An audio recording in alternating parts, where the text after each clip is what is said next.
Hi everyone, the track you just heard was a composition I wrote earlier in the year called Pulsar, and it's written in a minor key, and I want to talk to you today about where minor keys come from.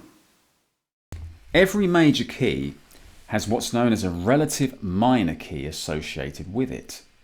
So the key of C has a relative minor key that shares all the same notes and all the same chords, and it always starts from the 6th note.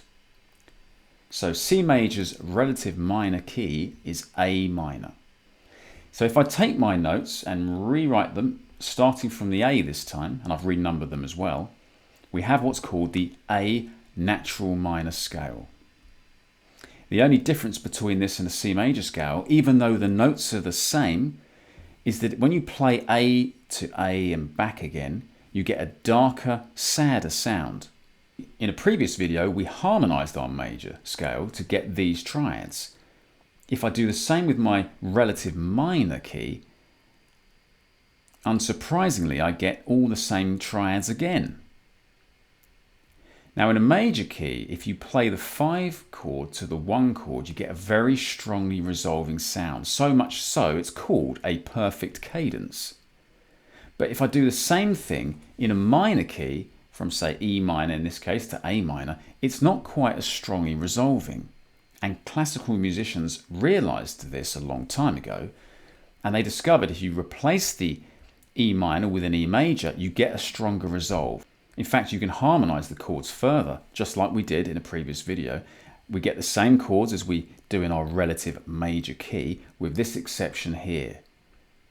So a minor 5-1 can be played like this. You could play E7 to A minor 7.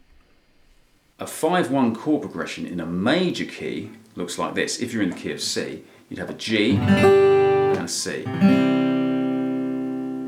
Okay, that's 5 chord and a 1 chord. If I play it as bar chords, you'd have 5 chord, 1 chord.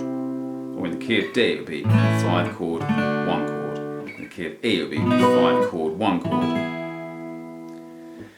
If I change this around, let's say I wanted to finish on a chord of A as my 1 chord, I could play 5, 1. You hear that nice strong resolve. You can make that resolve even stronger by making the 5 chord a dominant 7 chord. So for example, in the key of C, instead of playing G to C, I could play G7 to C. In the key of, say, A, I could play an E7 to an A.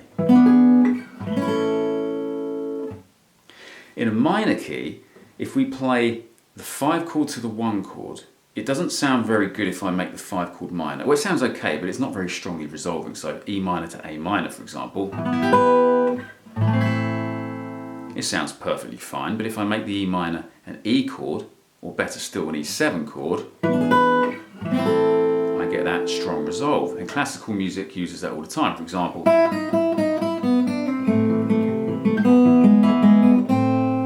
there was I played A minor, E, and back to the A minor. That E to A minor is that perfect cadence, that 5 to 1. Another common chord progression is the minor 2-5-1. So in this key, you'd have B minor 7 flat 5 to E7 to A minor 7. In fact, sometimes we play B minor 7 flat 5, E7 flat 9, A minor 7, and that's a really nice sound. So in the key of A minor, I've got B minor 7 flat 5, E7, which I could play here, A minor. Or I could play B minor 7 flat 5, E7 flat 9, A minor 7. I hope this video was interesting and useful to you. If so, please click like and subscribe. Thank you.